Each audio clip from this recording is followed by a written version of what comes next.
All right, good evening, everybody, and welcome to the Drew Freeman Middle School Construction Update Meeting. Simultaneous interpretation services are available in this meeting, which you can get by clicking the globe at the bottom of your screen and selecting Spanish. On a mobile device, please tap the ellipsis at the bottom of your screen, then tap Language Interpretation, and then tap Spanish.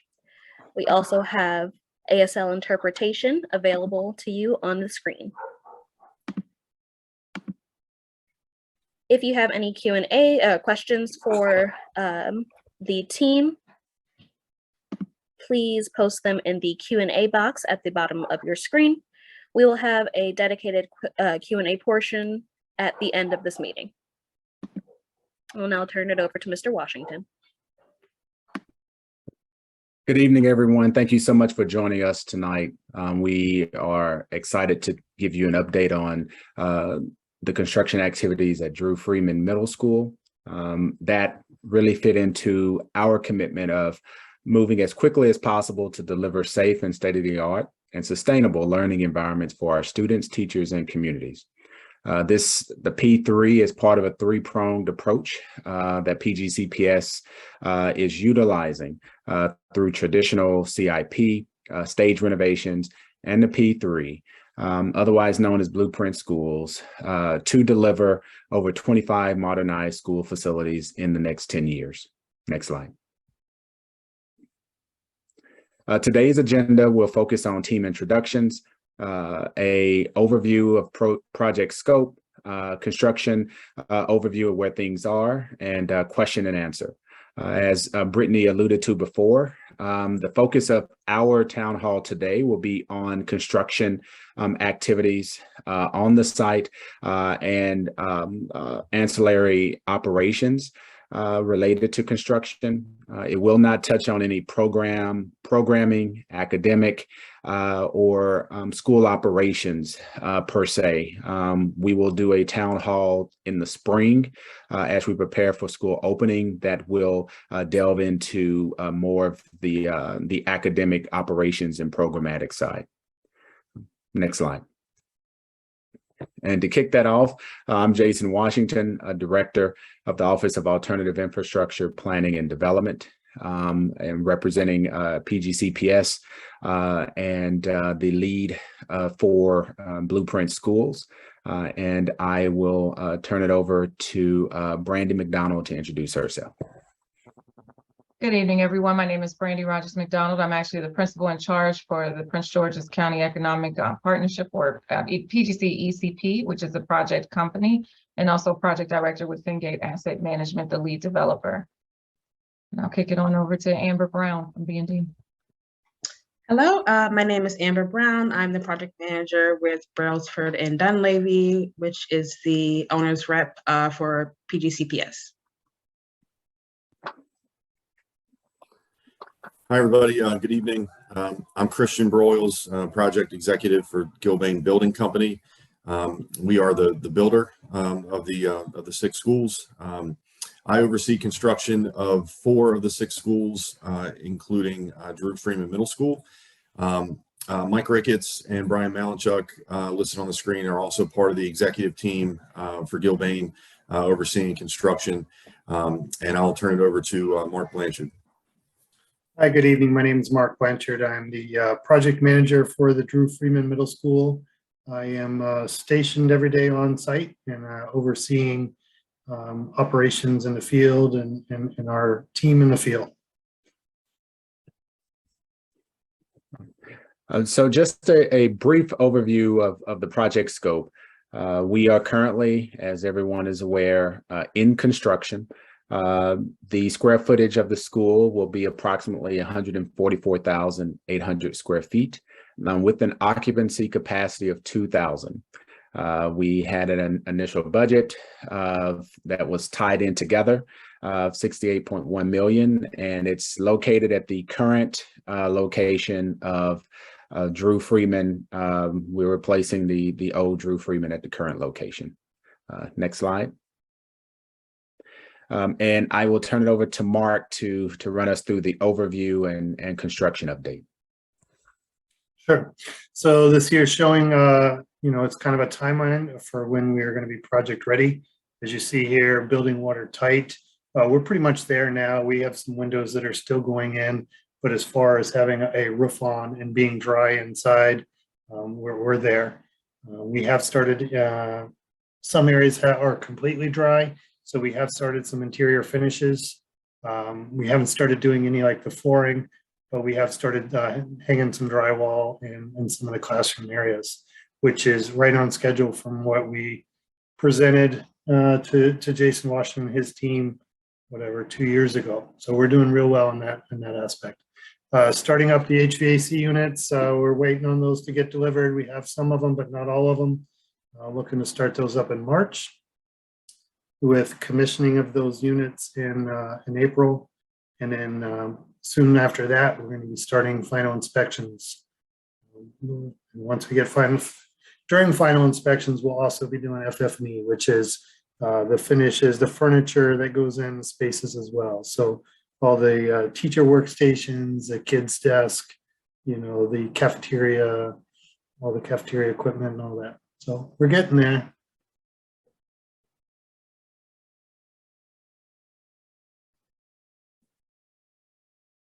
Am I supposed to keep going here? Yep, you just keep the next couple of slides on the construction. Sorry. So completed work to date, primary and secondary steel's done. We do have our TPO roof done. We're just kind of doing some little trim work on the roof, but that's 99.9% done. All interior CMU block is done, and site underground water utility piping, we're also like 99% done on that as well. We have a little bit over in the field area still left to do. Work in progress, exterior wall panels. The exterior skin is actually complete. Now we're just doing the trim. So we've had a good last few days here and got all the rest of the panels on. We are probably 75% done with exterior windows, and they're working on that this week. Hopefully by next week we'll have all the windows close to 100% as well. Interior stud wall framing and one side drywalling. The first floor of the classroom is 100% complete. The second floor of the classroom, framing wise, is probably 100% complete. And like I said, we are doing drywall in 3 of those areas. The kitchen and gym are also very close. So we're working on that actively with the hopes of come end of the year, we are 100% drywall, and then we can be painting and starting our finishes. The main mechanical room and electrical room is getting roughed in. It's pretty far along as well, waiting on some switch gear. Same with overhead. Overhead and in-wall rough-ins is kind of tracking along with the framing there. It follows framing. So I think we're just getting into the gym area and the kitchen area, but the classrooms are pretty far along. Interior door frame installation, we are probably almost 100% complete on that. Maybe missing a couple of door frames. Parking lot grading, that's something if you drive by the site, you would see very active right now in the transition. We right now have in 2 weeks scheduled to do the paving of the parking lots, the bus loop, the car parking, and the loading dock around the back. So that's a big milestone for us to get done before winter and get some of the cars parking on site instead of parking on the curb line. Installation of underground site utilities, we're very far along in that. We're probably 90%. We're just waiting on a couple structures to finish that up. So we're doing real well on the installation of the utilities.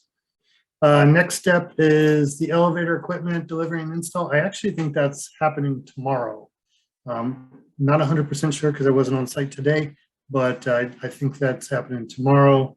Curb and gutter, and like I said, is happening now with the asphalt, the base coat, the week of the 24th, so 2 weeks from basically now.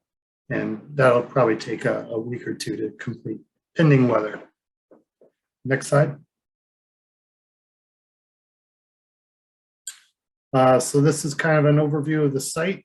And you can see to the, on the bottom is Brooks Drive.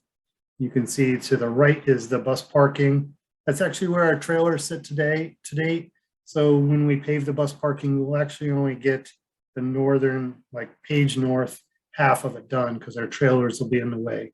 But we'll, that's where we'll take our deliveries to the site. And then to the left of that is what we call the car parking.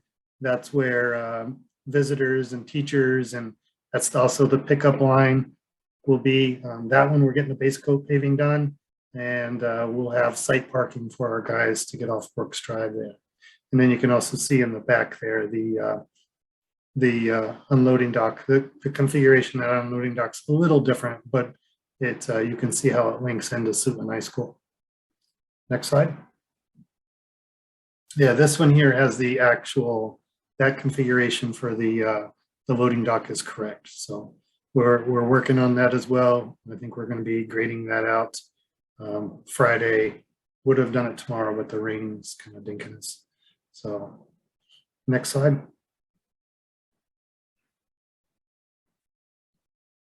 Next, here we go.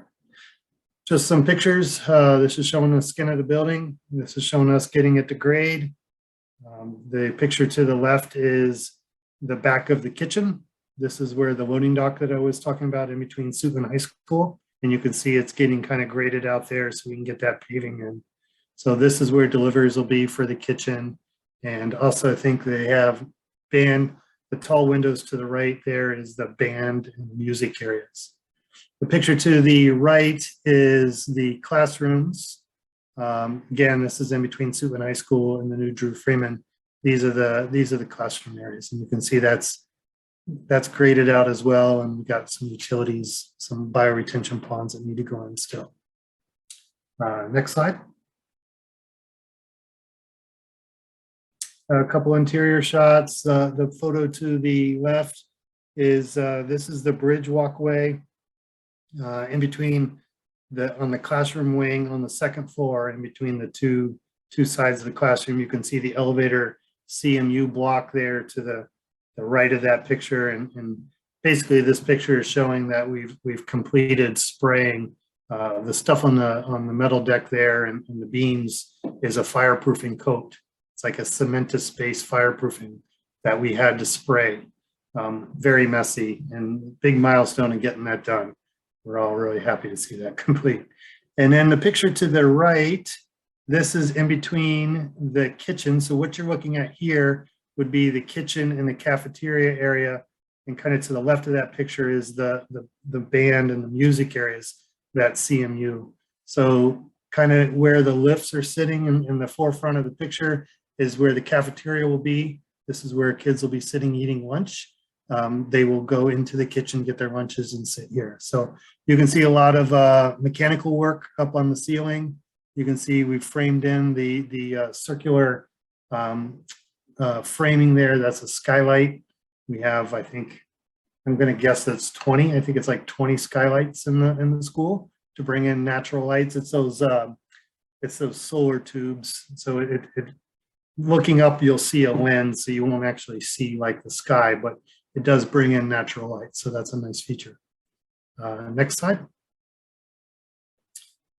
The picture to the left here is, this is what we call the connector piece that connects the classrooms to the gym and the kitchen.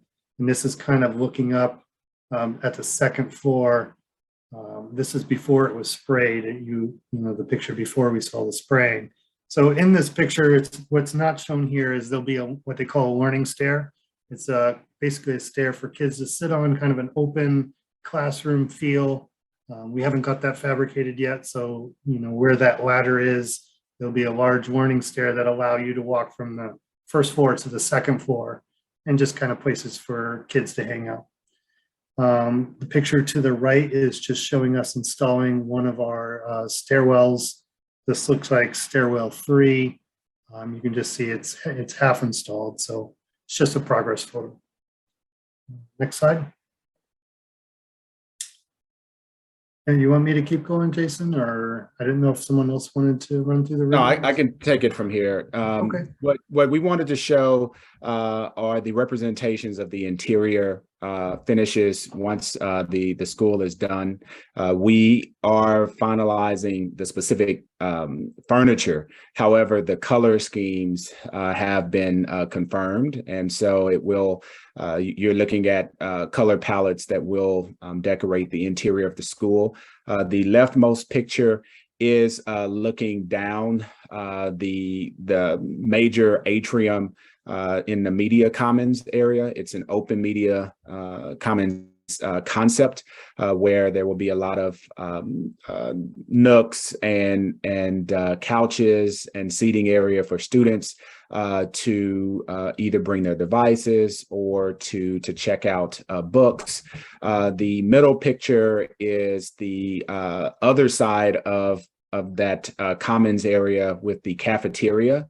It is, you will see in the background, a learning stair that will provide access to the second floor. Also, that will allow students to sit and plug in any devices they have, as well as wireless connectivity. The picture to the right, throughout the building are what we're calling collaboration spaces that are places for different learning modalities, teachers' ability to move a few students out to work together, projects, also little nooks for reading, and to allow for using the whole school as a learning environment instead of just the classrooms.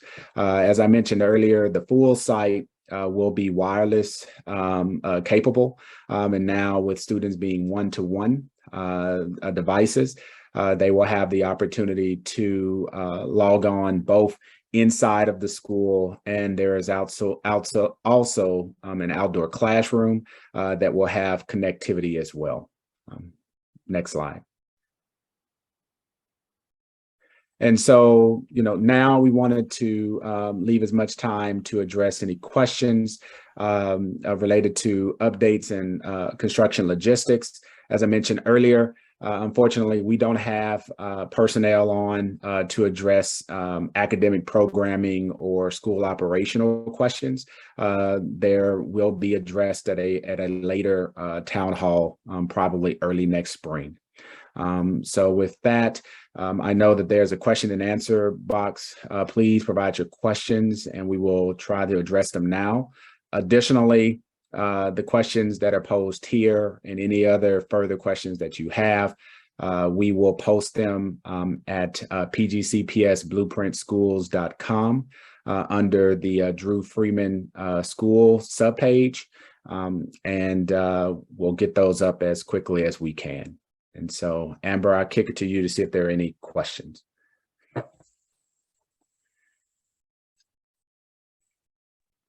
Okay, it looks like first question is the outdoor classroom. They are asking for clarification on that. Okay, hold on just a minute. What type of, let me see, outdoor.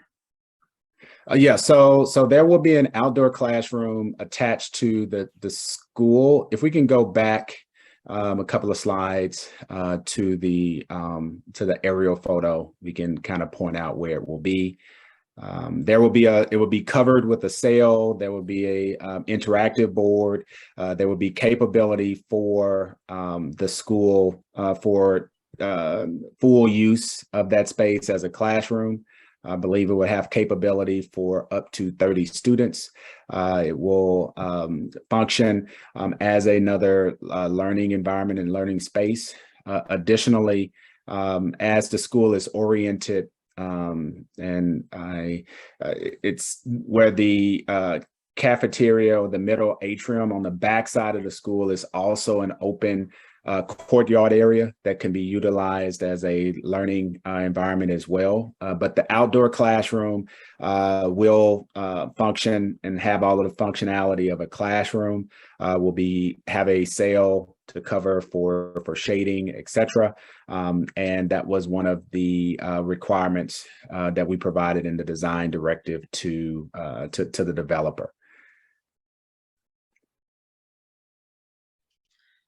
All right. I see there's another question here. The building looks smaller than the old building. Will there be enough space for students? This school will be over 144,000 square feet. Will have a capacity for 1,200 students. I believe the current capacity at the school, current student population is roughly around 850 students. So while the footprint of the school will not be as expanded as the old Drew Freeman, there will be enough capacity and enough room for the students and for future growth in the community. Will there be an auditorium? There will be a gymatorium.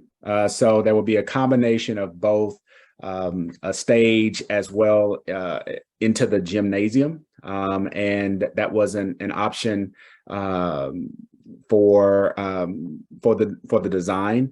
And so the capacity for the gymatorium is for, I believe, the full population of the school, both on the floor and in the bleachers when fully utilized. And so there won't be a dedicated auditorium. There will be one coming at Suitland in the next few years, but there will not be a performing arts auditorium specifically at Drew Freeman.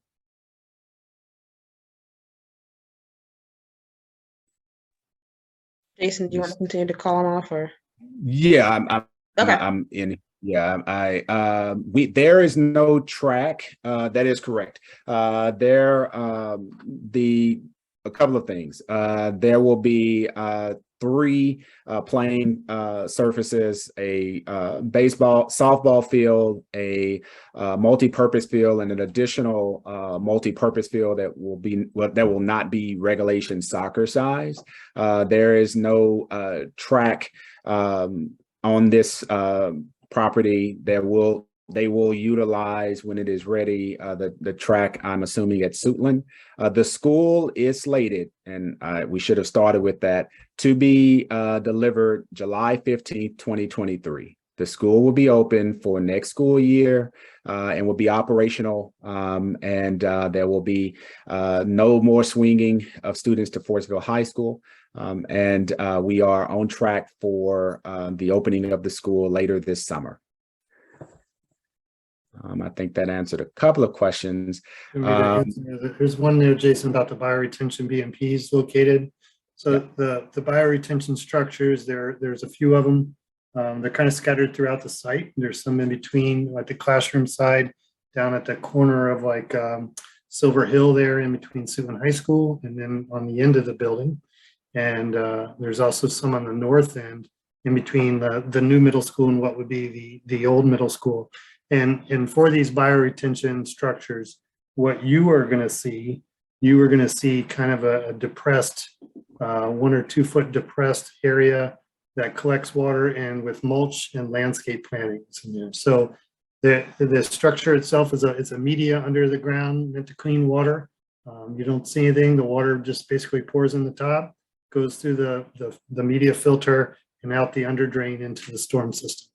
So we meant to clean the already basically clean stormwater, any water coming off the roof or in the parking lots. So I think there's a question about school colors. The school palette has been selected as the colors there. However, there will be hopefully announced shortly work that will go on to retain a muralist to provide a mural within the school. Additionally, each school will have an opportunity to identify potential school assets that can also reflect the school colors. And so additionally, I believe the basketball court will reflect the school colors and the mascot. And so that's how it will be reflected in the new school. A question related to the auditorium, why it was not included. There are no specific performing arts auditoriums in the middle school package related to capital programs. That's not in our design directives. The performing arts auditoriums are dedicated and focused on the high schools and not the middle schools. I made a mistake earlier. The capacity for the school is 1,200, not 2,000. That's another school that we are building that's combining both the elementary school and middle school.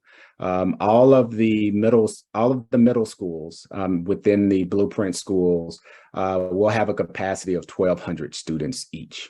And we picked that size because roughly they will be at between 75 and 80% capacity at opening, and allows for natural growth and organic growth around school population and growth. Let me see. The current Drew Freeman has been torn down, so it will not be used as swing space.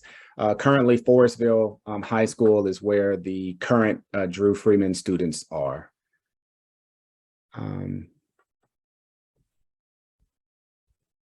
Will the school have access to Drew? Well, the high school students have access to Drew Freeman. Will it be open?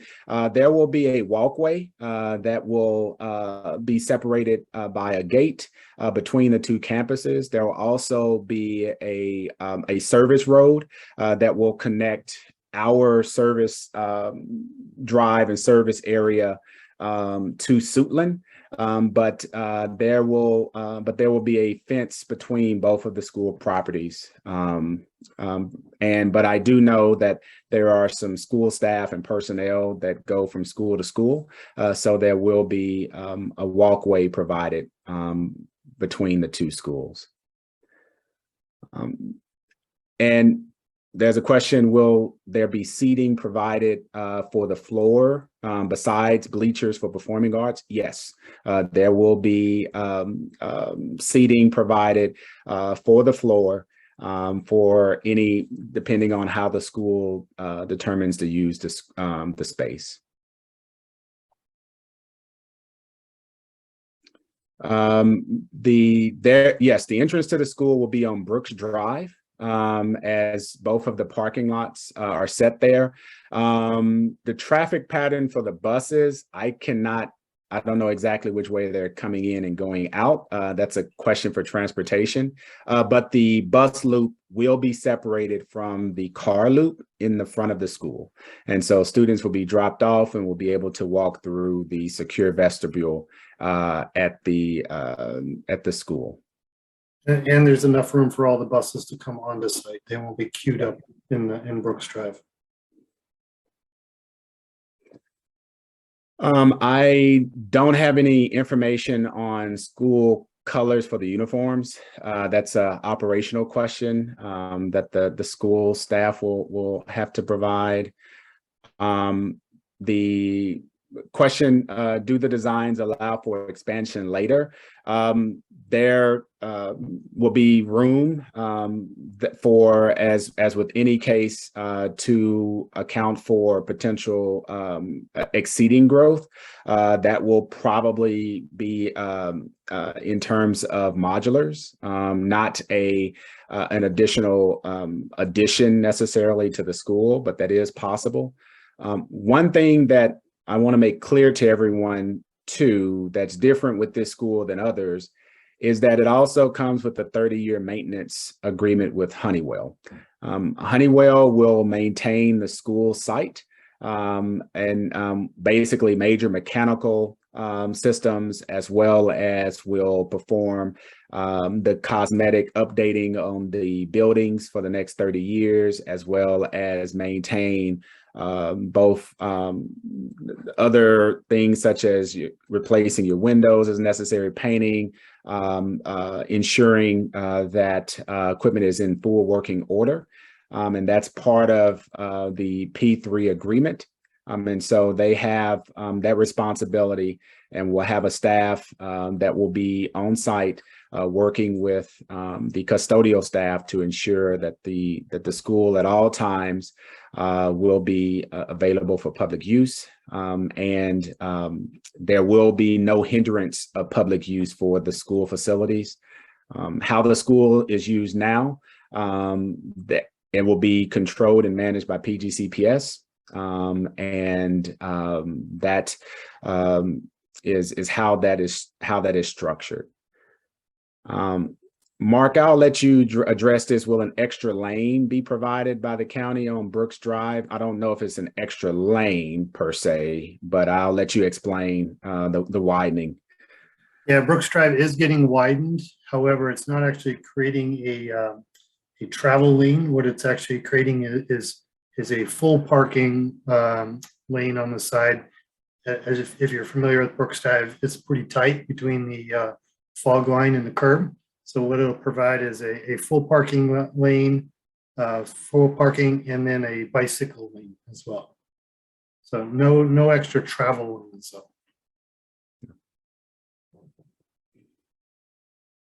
But again, the intent is for car pickup to come through the car parking, not to be queued up along Brooks Drive.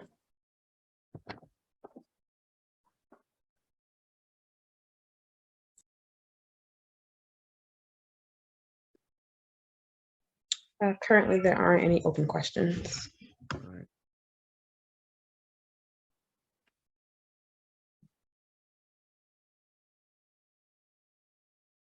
Any additional questions?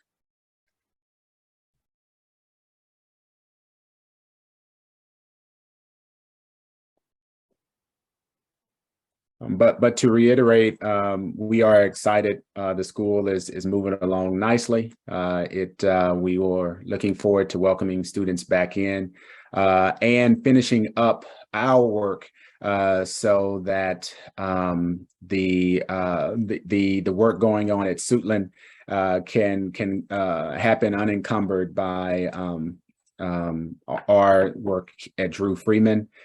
We appreciate and understand the impact that this construction activity has had on the community and the neighborhood, and we thank you for the grace and understanding that we are moving as quickly as possible to ensure that the school is delivered on time. And so, I got a note here.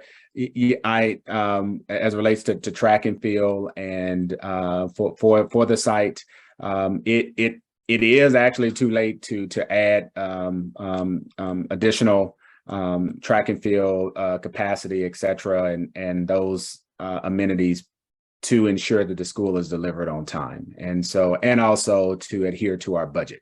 There's a lot of things we wish we could add that we can't, but our intent is to ensure that we provide optimal learning environments for our students and teachers for years to come. And so with that, I would like to thank you. If there are no additional questions, on the screen is the link to and the website address to the program website that will provide updates. Also allow you to sign up if you have not yet for our monthly newsletter that provides provides the updates and the 30-day look aheads, month look aheads, so to speak. But we also will do a job of making sure that we provide as much notice as possible if there is work that's going to go on, specifically like the Brooks Drive widening, et cetera, that could impact traffic or anything. We thank you again for joining, and again we are excited to deliver a brand new Drew Freeman next summer to everyone. So thank you for attending, and have a great night.